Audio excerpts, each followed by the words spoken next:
We're here today to talk about where we're at and where we're going, quite frankly, on the next steps with respect to the Site C power project.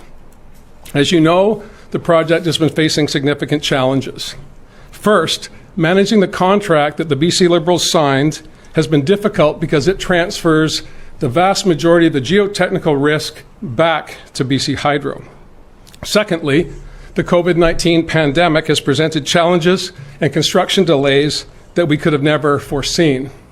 And lastly, of course, and most importantly, and the focus of our discussion today, is the geotechnical issues that were discovered after we made the decision in 2017 to continue with the project. As a result, we took the following actions.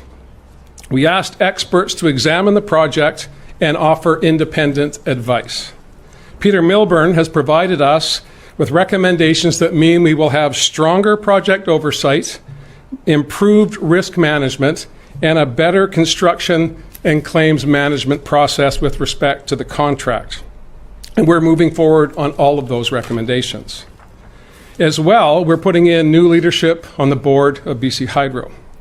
In addition, we asked 2 world-leading experts on dam safety and geotechnical challenges to make sure that the fix that had been arrived at by the engineers and the consultants was acceptable. And they confirmed that the project can proceed safely and will be built to the highest dam standards.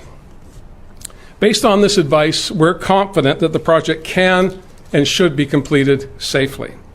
So today I am confirming that the Site C Clean Energy Project will be completed. That decision came through due diligence and care and deliberation on what was in the best interest of all British Columbians, and I believe today we've made the right decision. Completing Site C will help power our province well into the future with clean energy as we electrify our economy. It will keep our rates among the lowest in North America, and that, of course, is what everybody wants at home and around the province today. Cancelling Site C when it was half done would have meant laying off 4,500 workers just as we're coming out of the economic impact of the pandemic. It would have left us with a $10 billion debt and nothing to show for it. That $10 billion debt would have meant a rapid increase in rates for people, on average about $216 a year starting right away, and that was also something that we were not prepared to do. So we will not put the jobs at risk, we will not shock people's hydro bills, and we want to make sure that the financial implications of this project will be felt not immediately, but over the life of the project. By going through to completion, that ensures that we can pay for this valuable asset over the next 100 years, not over the next 100 days. I believe that continuing with this project is difficult for many. I know there are a lot of British Columbians who have never accepted this as an appropriate way for BC Hydro to go.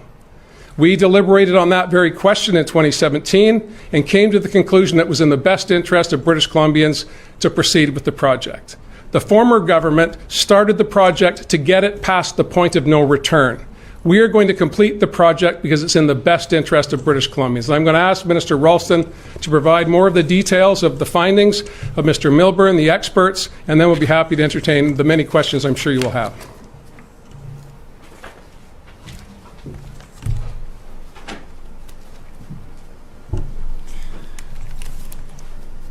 Good morning. Thank you, Premier.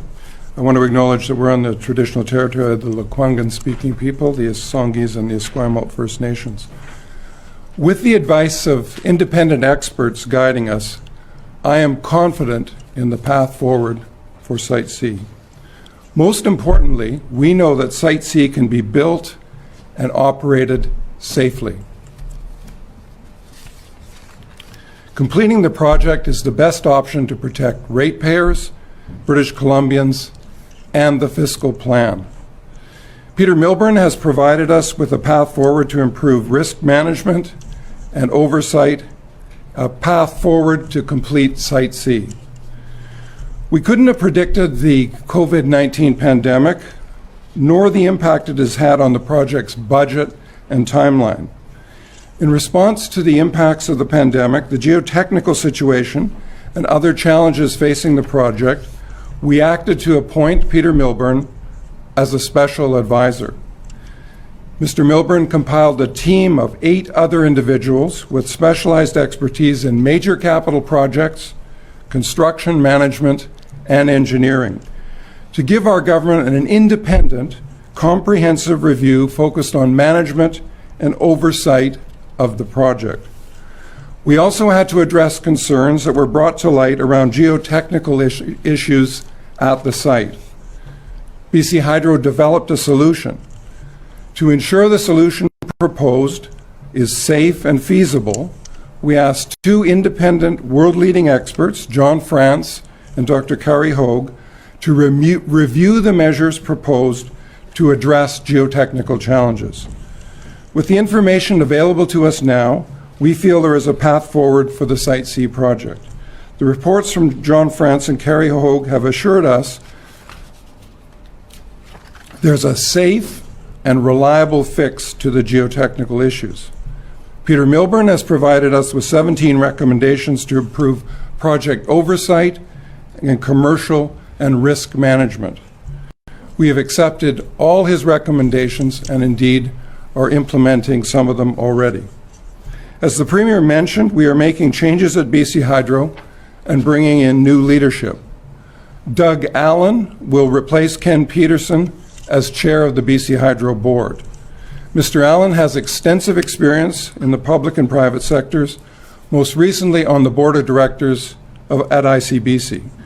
He is also the previous interim CEO of TransLink and BC Ferries and has served as the deputy minister of 5 different provincial ministries. Our decision to continue Site C is also based on the stark financial realities when comparing the impacts of completing the project versus those of terminating it. Site C is over half built and employs 4,500 workers. Cancelling the project at this point would immediately leave British Columbians on the hook for at least $10 billion with no asset to show for it. That amount of debt cannot be spread out over decades like the cost of completing the project, but would have to be taken on immediately by taxpayers or ratepayers.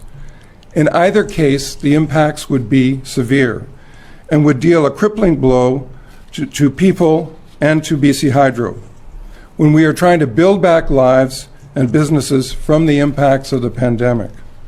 And at the end of the day, we would still need to invest in new sources of power to meet BC's future energy needs and our climate targets. Our government takes the situation at Site C seriously. A year-long delay due to COVID, foundation enhancements, and other cost pressures. The new revised cost estimate is now $16 billion. The project in-service date is now 2025. The cost of Site C will be spread out in rates over 70 years or more, and that begins only when the assets come into service. That means, even at the higher cost, the rate impacts are manageable. By the end of the decade, rates will be about 3% higher, or $36 per year for the average residential customer. Rate increases are expected to remain below the rate of inflation over the next decade. Site C is being built to supply British Columbians with clean, reliable power for the next 100 years. It will provide the renewable energy we need to electrify our economy, get off fossil fuels, and meet BC's climate targets. We are going to need significantly more renewable energy as we make the switch to electric vehicles and power our buildings and industries with clean electricity instead of fossil fuels. We have kept the people of British Columbia at the center of our decisions throughout our deliberations on Site C.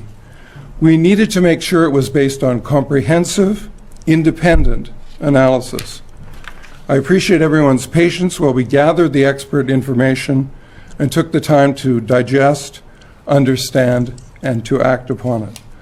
Continuing the Site C is the best decision for today and for the future. Thank you.